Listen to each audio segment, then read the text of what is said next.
Welcome to Legends in Leadership, brought to you by ISF and the Carrington Group. Legends in Leadership is an inspirational podcast featuring the stories of leaders who are making a difference. Our goal is to inspire you with the stories of leaders who come from humble beginnings, overcome challenges, and ultimately rise up to make a difference in people's lives. Morning, folks. This is Tyler Tillman. I want to welcome you to Legends in Leadership, episode number 21. Wow. Can you believe it? Wow. No, that blows my mind. I'm a family officer with the Carrington Group. I want to welcome my co-hosts on today's podcast, Dr. Blair Ritchie, who's the Executive Director of the International Student Foundation, and Kyle Watkins, who is a family officer and fellow partner of mine at the Carrington Group. So, gentlemen, great to be on the show and looking forward to our guest today. Likewise. Good morning. Good morning. Before we dive off to our interview today, we do like to kick off things with a little bit of leadership trivia. We are fascinated by the stories of leaders who, like us, come from humble beginnings and then rise up as leaders to make a difference in people's lives. So, Dr. Blair, what do you have teed up for us today? Well, Tyler, if you made a list of the most influential leaders of the 20th century, I think on the top 10 of that list, maybe even top 5, but certainly top 10 would be today's leadership trivia question. He was an inspirational statesman, writer, orator, and leader who has been called the savior of democracy. But what's really interesting about him is that he labored in probably for over 40 years of his adult life in relative obscurity and perhaps one could describe even mediocrity. And it wasn't until the age of 66, which, by the way, is a year older than I am. So there's still hope for me. Okay. Okay. It wasn't until at the age of 66 that he ascended to a position of leadership that thrust him onto the center stage of history. His dogged persistence, his inspiring oratory, and his belief in the power of freedom and democracy turned back the dark night of Nazism in Europe. What is little known about this leader is that he himself suffered severe bouts of depression, what he called the black dog of his own existence, and yet he lived out his message to the world that proclaimed, never, never, never give in. So who is this legendary leader? I'll be back at the end of the program today with the answer. Fantastic. Look forward to that. We are very excited to continue our series featuring CEOs and leaders from the SMU, Cox, and Dallas Business Journal's top 100 fastest growing private companies.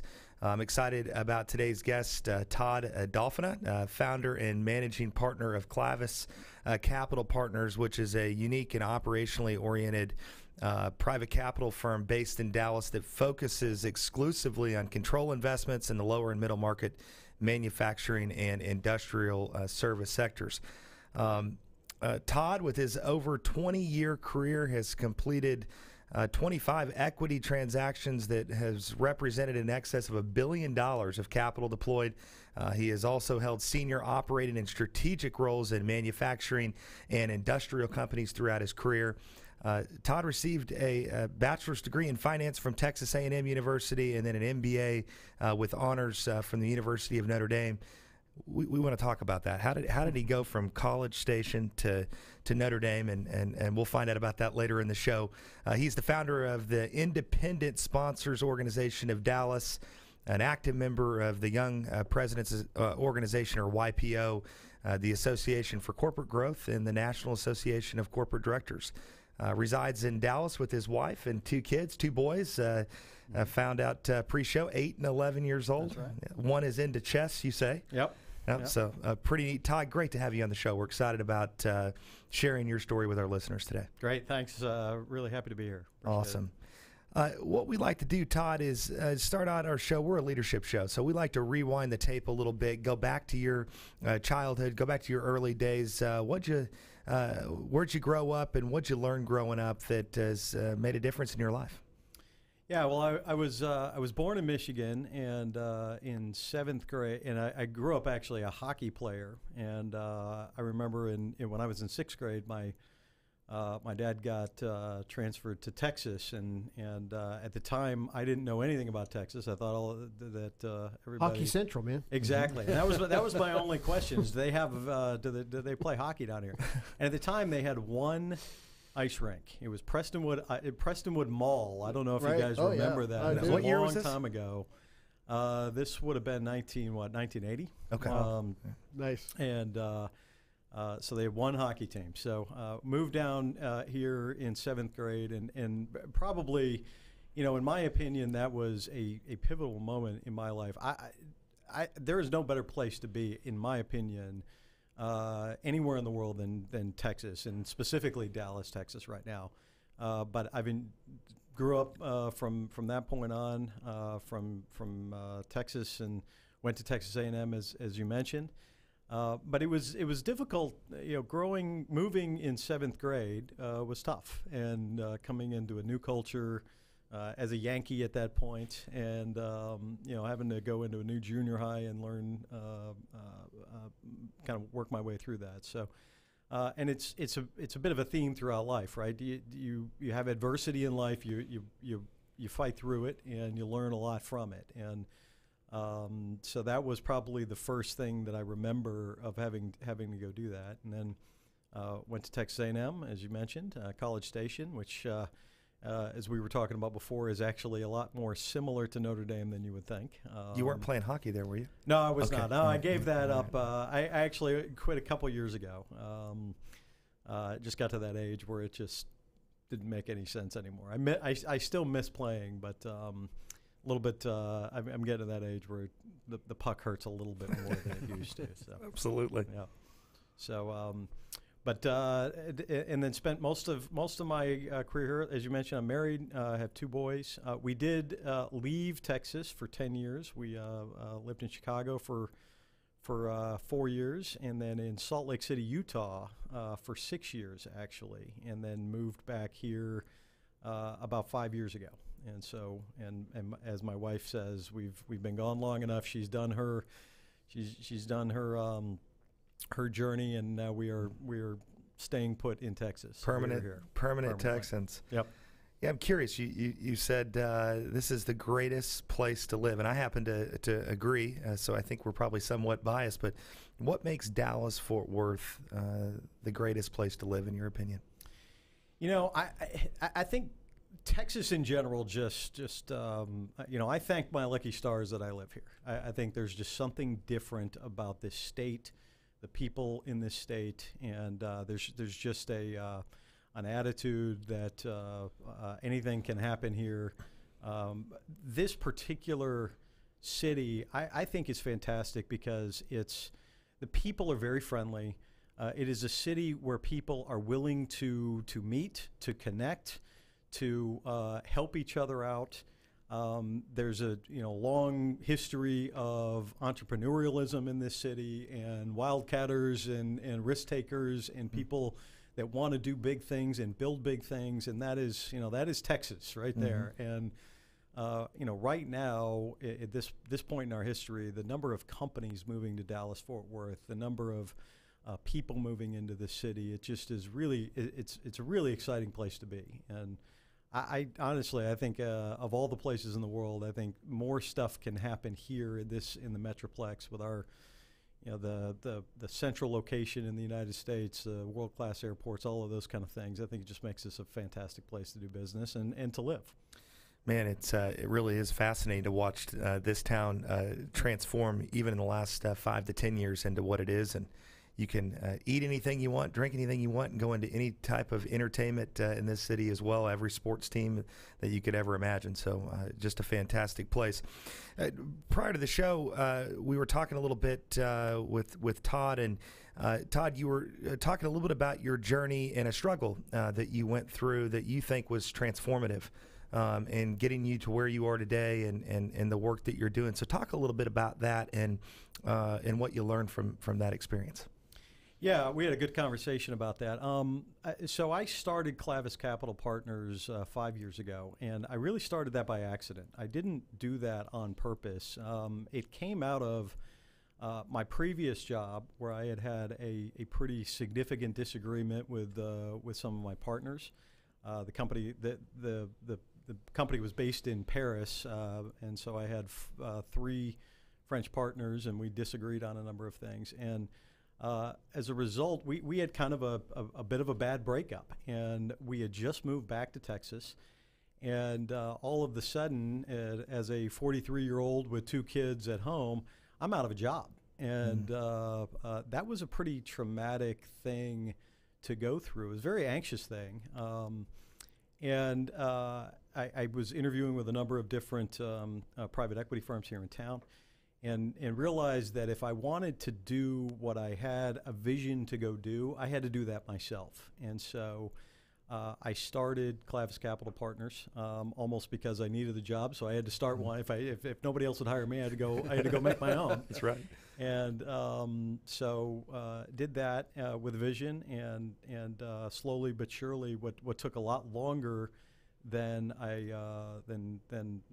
you ever hope, but slowly but surely we built a company out of that, and it was pretty traumatic. But I look back and I realized sometimes you got to go through those difficult periods in your life and those difficult things, and sometimes it's got to be forced on you, because I wouldn't have made that decision myself. I'm not naturally an entrepreneur.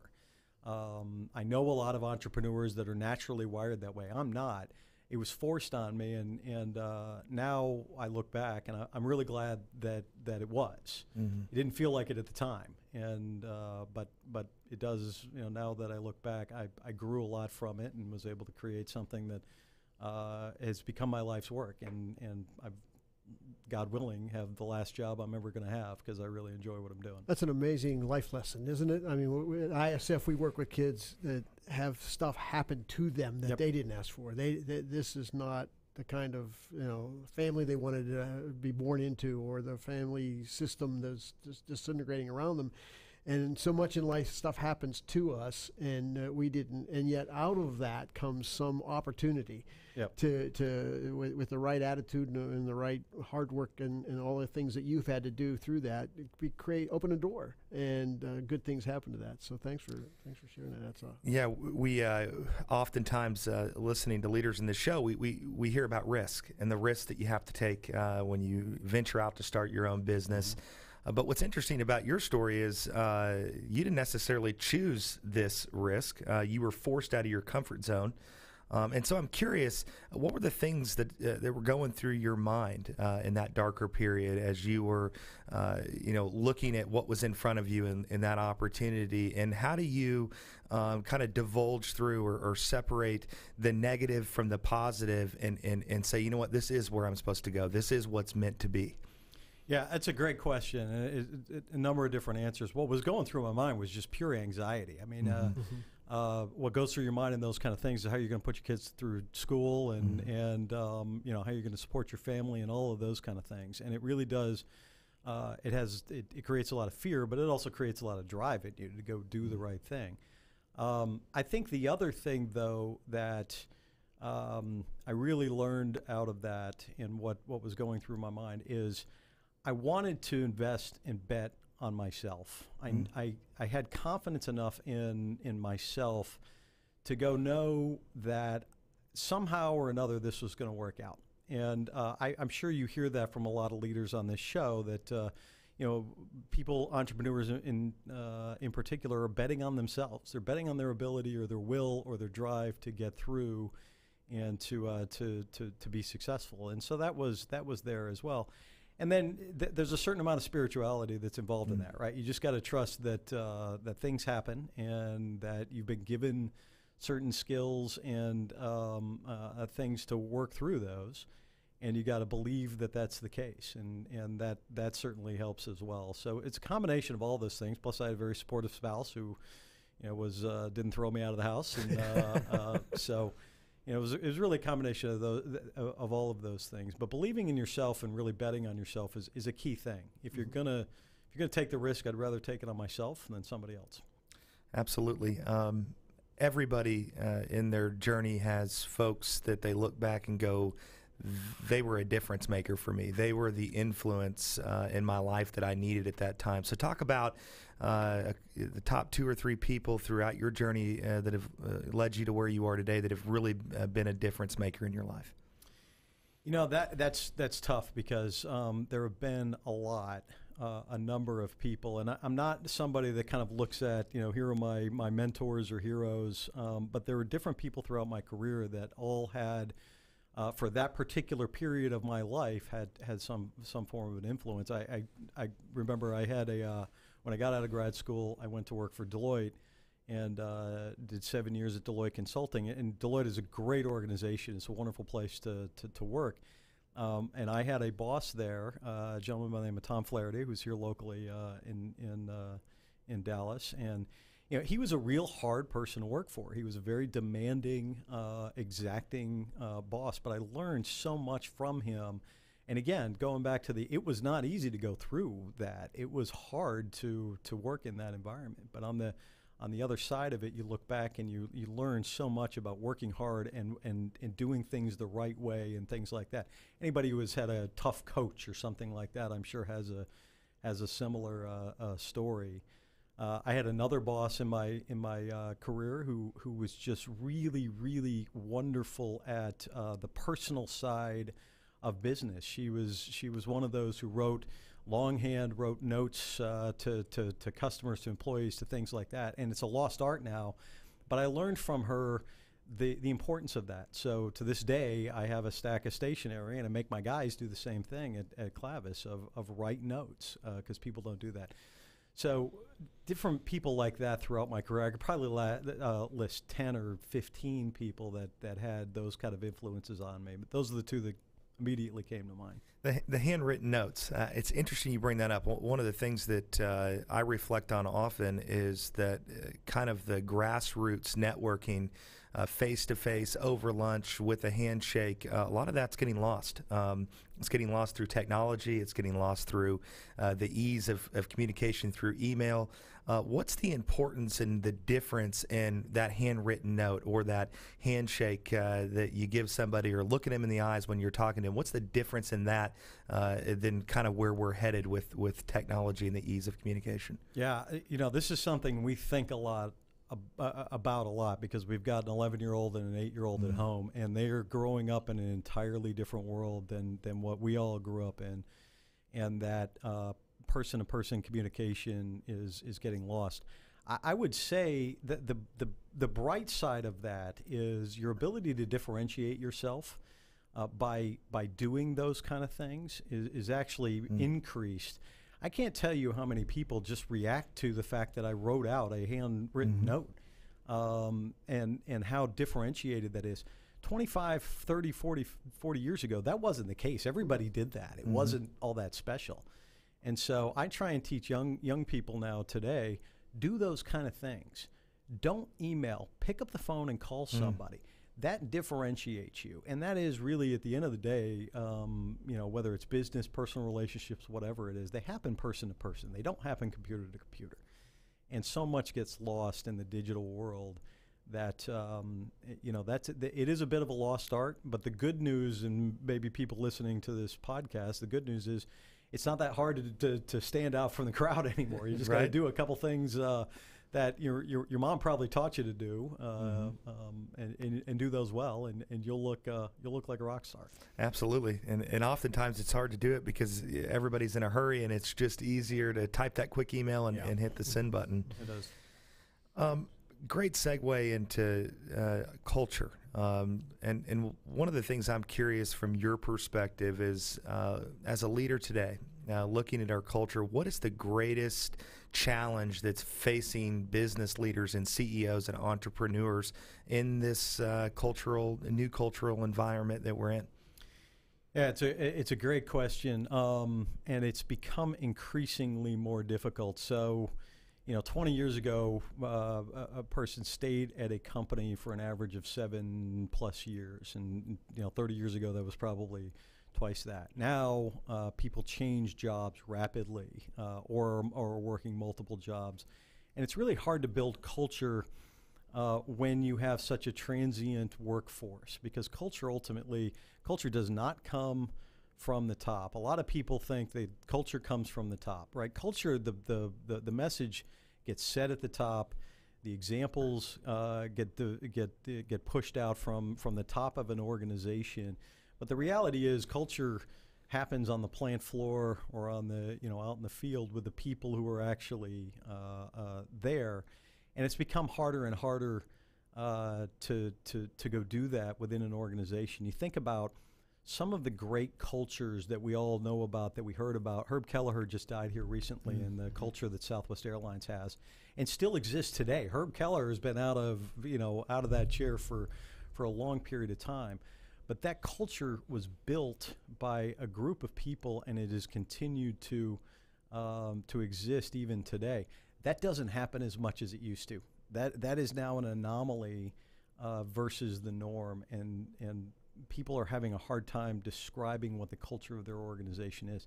It's a real challenge for leadership. I think it's a challenge that is underappreciated by some of the key leaders, because a lot of these people, they're worried about next quarter's share price. They're not worried about culture because they know they're going to be out of there in 3 years. And all of this makes for a difficult, it's a challenging time today from a culture standpoint, but it still is very, very important part of success in business.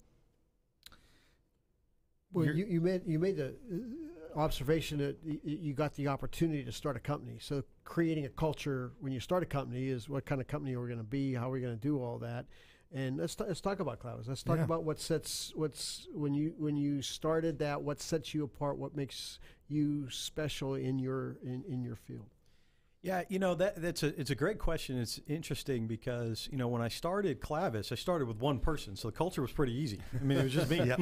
And then we are a small team, and Clavis is, you mentioned at the opening, is an operationally focused private investment firm. What does that mean? It was a mouthful of words, but basically, what we've been trying to build, and what I've been trying to build, is a company that's different than your other kind of typical private equity firms that are out there. And the way that we've done that is we have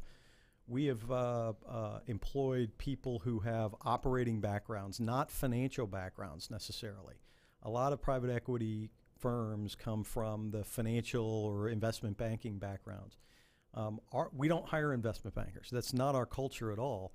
We're operating people. We're people who roll up sleeves and get down on the plant floor and help our portfolio companies really achieve great things. And in order to do that, you have to have the right type of person that likes that kind of stuff and has the right culture in that stuff.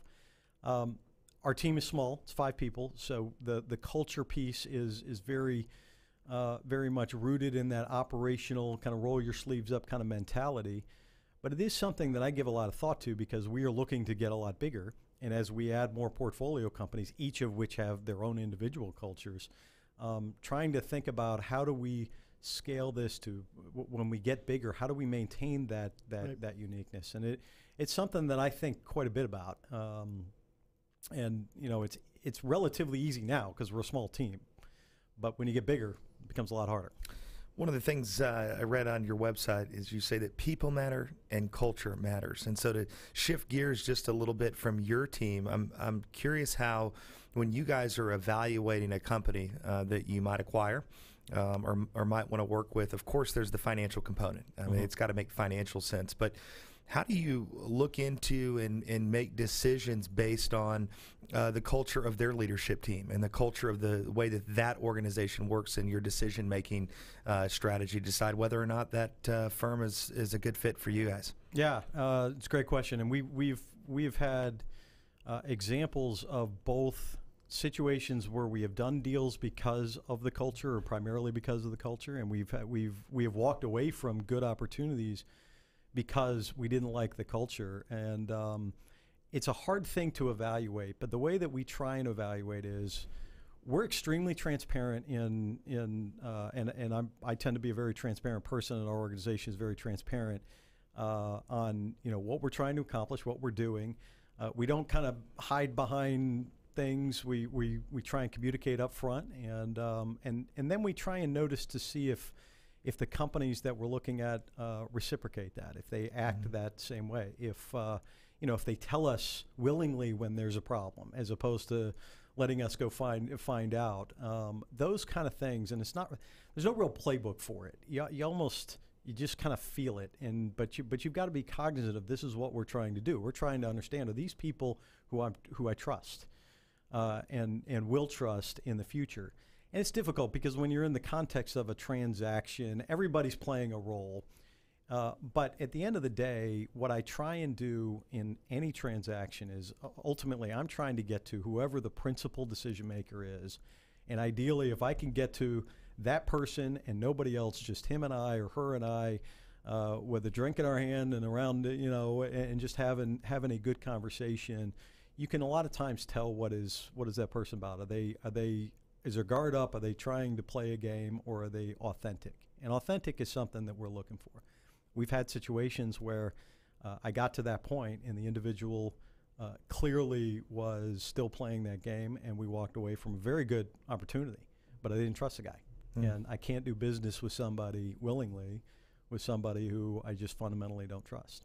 You talked a little bit too with me pre-show, just the importance of knowing who you are, knowing what your niche is, and sticking to that and not wasting time on things or potential opportunities that don't fit that niche. That's important, isn't it? Yeah. I think it is. I mean, there's a lot of Me Too's out there on everything, that want to look like somebody else, right? And I get really turned on by people who are doing things differently, and that comes from knowing who you are and who your organization is and what your culture is, and knowing how you're differentiated from somebody from somebody else. And if you don't have a differentiated story, then you just look like everybody else. And I think that's really important ultimately to the satisfaction that you have in life, whether it's building a company or doing something. Everybody's got unique characteristics, unique talents, and being comfortable with those and understanding how does that create value, and being comfortable in your own skin with those things, I think, to me is one of the keys of happiness, whether it's corporate happiness or personal happiness. How do people find out about Clavis and understand if they're a good fit for your organization and whether or not they should reach out? Well, we go on a lot of podcasts. Yeah, I like that. It's hard. We do go to a lot of, we bang on a lot of doors. We market to, a lot of investment bankers and business brokers. We try and meet as many people as we can. Because ultimately this is a network business, right? You're trying to, we're a buyer of companies and we're looking for a seller of companies, and you're trying to find each other. And there are various different ways to go do that. We go to a lot of trade shows, a lot of those kind of things. But we try and keep our name out there. We try and meet as many people as we can. And we hope that when the time comes that somebody is looking to sell their business, that they remember, even if we met them a while back, they remember, those guys were different. They had real operating backgrounds as opposed to financial guys, and I really liked them. I think they get my business, and they asked me a lot of questions about my business and about our culture and those kind of things. And so we try and do that as much as we can. And it's a numbers game. You just go out and try and shake as many hands as you can, and eventually you get that right situation that where buyer and seller kind of come together, and then the hard work really begins, quite honestly. But that's how we do it. I'm curious, how many deals do you guys typically look at on an annual basis to find one or two that might be an opportunity for you? Great question. We've just completed our analysis on this. So last year, I think we saw roughly 1,000 different opportunities, and we record everything, so it could be anything. And of those, I think we probably really looked hard at maybe 100 of those.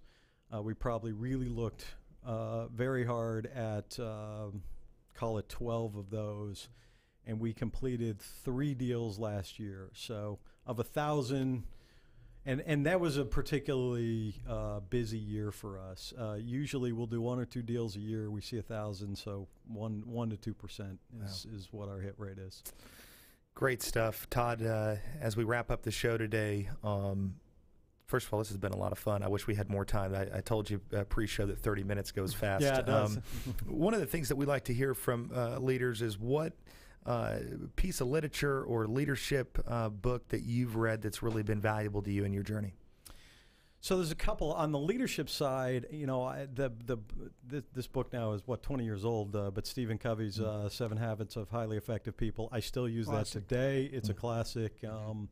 I go back to that quite frequently. It's a great book. In the last 3 or 4 years, my favorite book is a book called The Next 100 Years by George Friedman. Fantastic! It'll blow your mind. It is a spectacular book if you get a chance to read that. It's not so much leadership, but it's kind of what's going on in the world, and it's really scarily accurate. And then I've been reading a book called Them recently by Senator Ben Sasse, which it's really an interesting book about the current political climate, why the two sides hate each other, and trying to get over that. I think there's some leadership aspects of that book. It's a really good read. I think he's done a good job of kind of capturing our current political environment in that book. Fantastic. Great stuff. Enjoyed having you on the show. As we wrap up our podcast, we've got to go back over to Dr. Blair and find out the answer to our leadership trivia question. So at the age of 66, becomes the Prime Minister of England. Wow. And about the time Hitler does all that stuff. And today we all look up to Sir Winston Churchill. As a great, great leader. Awesome. Yeah. Awesome. Folks, that is a wrap for our podcast today. On behalf of the Carrington Group, the International Student Foundation, and our special guest, Todd Dauphinais, this is Tyler Tubman wishing you a good day. Remember this: if your actions inspire others to dream more, learn more, do more, and become more, then you are a leader. Have a great rest of your week. Legends in Leadership is brought to you by the Carrington Group. Carrington Group is a family office with a passion for helping business leaders and their families make smart choices and fulfill their highest aspirations. To learn more about the Carrington Group, visit their website at www.carringtonfo.com or Google Carrington Group Dallas, Texas. ISF is committed to leadership development for aged-out foster care and orphaned youth. ISF's mission is to transform these youth into tomorrow's leaders with scholarships, mentoring, and leadership training. To learn more about ISF, visit their website at isfsite.org or Google International Student Foundation to learn more. Securities offered through Regulus Advisors, LLC. Member FINRA/SIPC. Investment advisory services offered through Regal Investment Advisors, LLC, and SEC Registered Investment Advisor. Regulus